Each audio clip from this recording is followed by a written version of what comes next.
Welkom in my Afrikaanse klas. Ons is nou besig met 'n opsomming van die gebeure.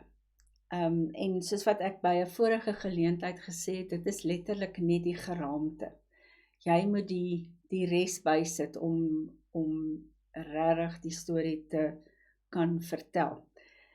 Kom ons begin by die begin. Die storie begin by Lien.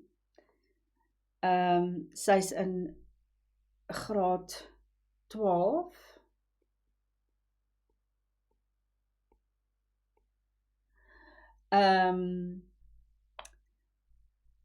Die gesin is in 'n krisis gedompel. Die pa het geld verduister.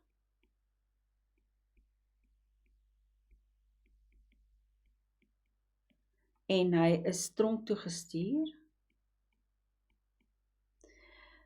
Ekskuus, ek wil net gou hier sê, sy moet nou na 'n nuwe hoërskool toe gaan. 'n Nuwe skool. Lien se ma, soos ons weet, is totaal en al oorweldig. Sy het 'n geweldige drankprobleem. Hulle moes trek van 'n gerieflike groot huis na 'n klein woonstel en hulle moet na hoërskool Jacaranda toe gaan. Lien hoor elke dag dieselfde klanke, haar ma wat die wyn uit die doos tap en dan die ysblokkies. Dit is soos 'n ritueel. Sy raak al hoe meer afhanklik van die drank en op die ou end verloor sy haar werk by binnelandse sake.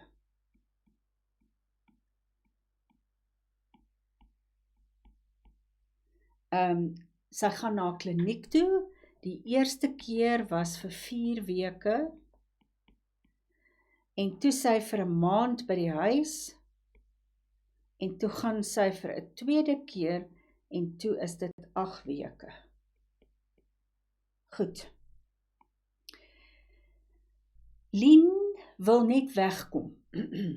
Lien het 'n droom om te reis, maar dit kos geld. So sy moet begin werk vir sakgeld en ons weet sy het by Tant Malie se koffiewinkel gewerk. Sy het later aan by Donovan hulle gehelp in die salon. Maar om te bedel het vir haar baie meer voordele gelyk. So aanvanklik het sy gebedel om geld te kry om weg te kom. Maar later, wanneer haar ma haar werk verloor, moet sy letterlik om den brode. Om den brode. Dis 'n uitdrukking wat sê, you're not begging for luxuries, you are begging for food on the table. In hierdie hele proses leer ken sy vir Tibby en vir Roos en die groot krisis kom wanneer Tibby in 'n motorongeluk is en hy albei sy bene verloor. Lien is baie betrokke by Tibby, sy gee baie om, sy help hom om hierdie groot krisis in sy lewe op 'n positiewe manier aan te spreek. Lien se situasie verswak so erg dat sy nou 2 dae 'n week moet bedel. En onthou, sy's in matriek, sy's deel van 'n toneelopvoering. Sy moet omsien na Braam, so daar het verskriklik baie verantwoordelikhede op Lien se skouers Oeg, my genade, julle, miskien moet ek net vandag in die bed gebly het, verantwoordelikhede op haar skouers. Goed, die dominee raak betrokke. Ons het met die vorige les het ons gesien wat hy alles gedoen het. Hy het verskriklik baie moeite gedoen om hierdie gesin te help. Hy sien Lien een oggend bedel en hy gryp in En ons het nou al op verskeie kere verwys na op watter maniere hy ingegryp het. So julle kan kyk na die vorige les. Hy het hulle gehelp deur hulp aan te bied. Nou, net gou-gou 'n kantopmerking.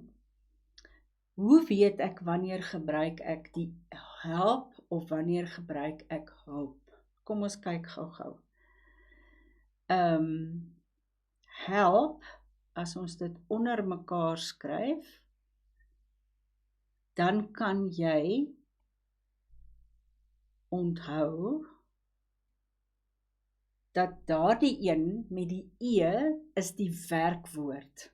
So ek help jou om jou klere aan te trek. Hulp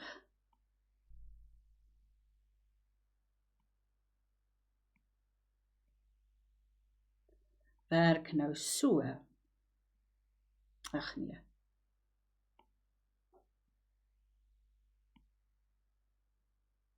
So die een met die u is die selfstandige naamwoord.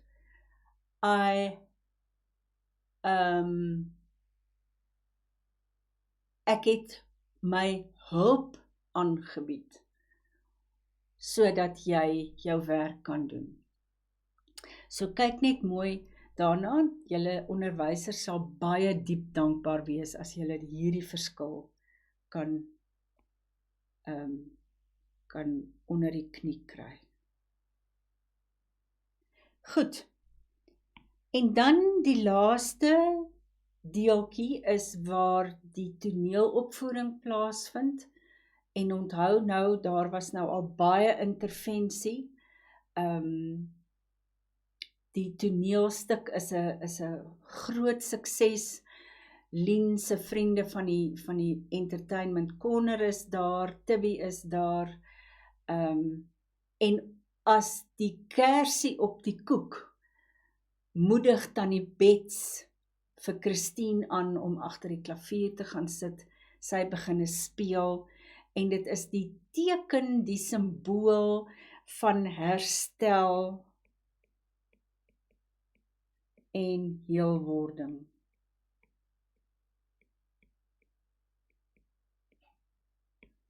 En dan eindig die storie voor die naspel met Lien wat die champagnebottel vat en 2 glase en na heim toe gaan. En dan deur die naspel weet ons dat they all lived happily ever after. So, ouens, dit is regtig 'n baie bondige opsomming, samevatting van die storie. Jy moet gaan kyk na die inligting wat jy in jou boek het of in jou werksgids om vir jou meer detail inligting te gee.